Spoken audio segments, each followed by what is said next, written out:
Alright guys, back with the Thunderbird build, and if you guys saw from my last video, I was working out the lighting. Well, now that I've got that pretty much sorted and I have an idea of where I want to go, now I have to start applying paint to the body, because I'm going to have paint on there to see where the light's going to give me the most issues and how it's going to look when I start putting it together.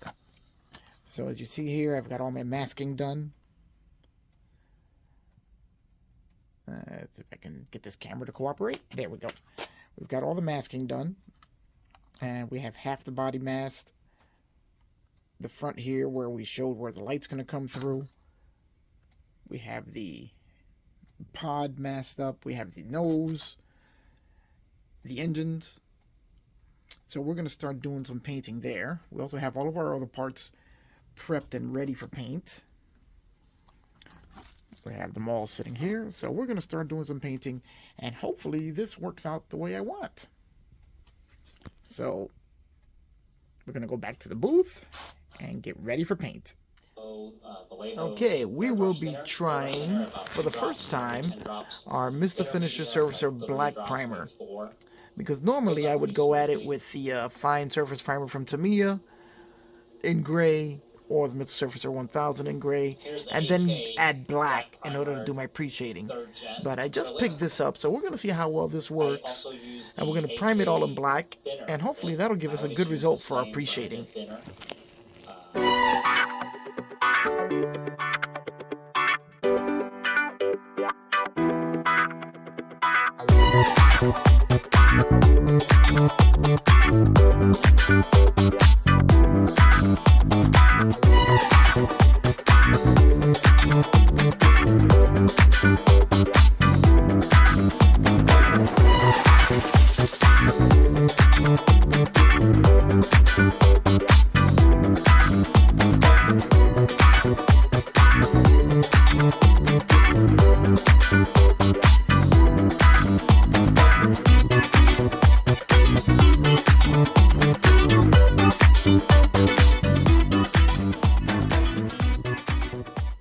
Okay, going through my paints, and I think I've settled on the color that is going to make me happy for this build.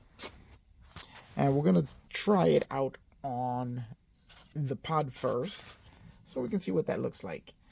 And that color is going to be Model Master Panzer Orgrun RAL. It's sort of similar to an olive drab color, and it kind of matches what I've seen in photos, as there are many different shades of green that I've seen on this ship, depending on where you're looking at it. So we're going to try this, and we're going to start with the pod first, as I think this color is going to work. It's light enough, and it's got just the right military looking type of green. So let's give that a shot. Let's see what it looks. Let's see how it comes out. All right, guys, I've already got the pod started here, and you can see where I have my lights and my darks. Now, this is how we get the pre-shading to work.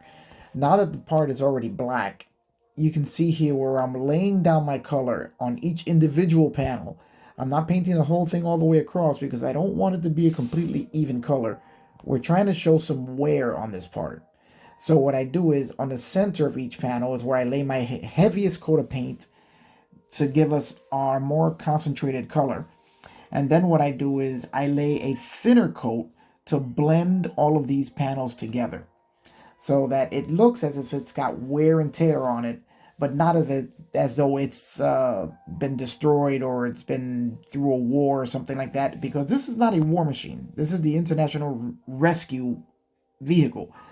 You know, they rescue people in this. They don't fight wars in it. It's a really interesting concept. And this is how we're going to give you our wear and give it a much more realistic look than if it was just a bright green paint. And you can see here all the panel work and how it's showing the separation. It just gives it a much more realistic look in my view. So just hang out while I do some painting and some pre-shading.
Here is the preliminary result of all the work we've done today. This is the nose cone of the Thunderbird 2, which came out pretty good. You can see there's a little bit of slight weathering from the pre-shading, which shows through. There's still quite a bit more detail work that I'm going to do on this. And now that I'm looking at it, that seam across the front is really going to bug me. But I can't seal it because I have to install all the parts and all the lights in it. So I really can't do anything about that seam now. Plus, on the transparent part, that seam will also be there. So I at least would rather have it be uniform around so that it looks like some sort of a panel line maybe. Not too thrilled with it, but considering I'm lighting my first kit, I'm more concerned with the lighting than I am with every tiny little detail. As long as it looks decent, I'm going to be happy. But I think I may have to get another one just to clean all of that up and build it the way I normally would build. But this is the nose cone. And you can see the slight discoloration, a little bit of weathering from the pre-shading there. Let's take a look at some of the other stuff we've done. Here you can see the main body of the ship. Again, you can see the little bit of pre-shading. Probably should have left that a little darker. But you can see there how it highlights the panel lines and kind of gives you just a slightly weathered look. And we still have a lot more work to do to it. Now you see here also the seam line here. Now once it's all glued together, that line won't be so apparent, but I don't like seam lines. But I'm still not even sure how I'm going to run all the lights in, so that's my main priority with this build. And this is going to be my first custom light build. Actually, my second. I did do the Knight Rider kit from Knight Rider where I installed lights, but that was from a kit from Evan Designs, which is already created for a Knight Rider model. And this is a completely original light install. I don't have a kit to go by. I'm just kind of making it up as I go along. And I'm having a lot of fun with painting it. And I think I will definitely buy another one of these kits. And as soon as I figure out how to light it properly, I'm going to build another one, light it, and get rid of all of this seam line here. I really don't like this. Take a look at my build of the Destroyed Monster so you can see how much I don't like seam lines and how much effort I go through to get rid of them. But like I said, on this one, we're just going to live with it. As I'm more interested in figuring out the lighting aspect of it than anything else. Although the paintwork has been fun. We have all the main body components done. Here we have the engine pod. We have the interior. Here we have the nuclear reactor painted. If you guys saw the last episode, you know how I'm planning on lighting that. So we have the upper dome completely masked off because we didn't want any paint on there. Here we have the lower deck.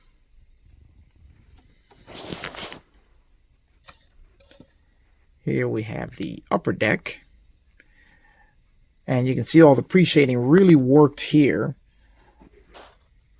because the black paint that's underneath the gray added all sorts of shadows, which really gives scale and bring these pieces, just brings them to life. Similar to what's here on the bridge.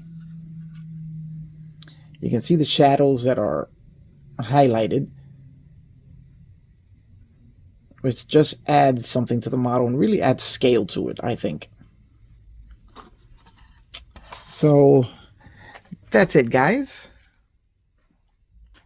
Just a little look at the paint work as it's getting done. And a couple more parts here. And we'll be back on this build tomorrow, because I've got a lot of stuff still to work out as far as the electronics and the batteries and how everything's going to sit inside of this kit. So should be a lot more fun to come on this build. I think I am definitely going to pick up another one. This is a really fun kit, and if you guys love the Thunderbirds, I would definitely recommend picking one up. All right, guys, that's going to be it, and I'll see you on the next one.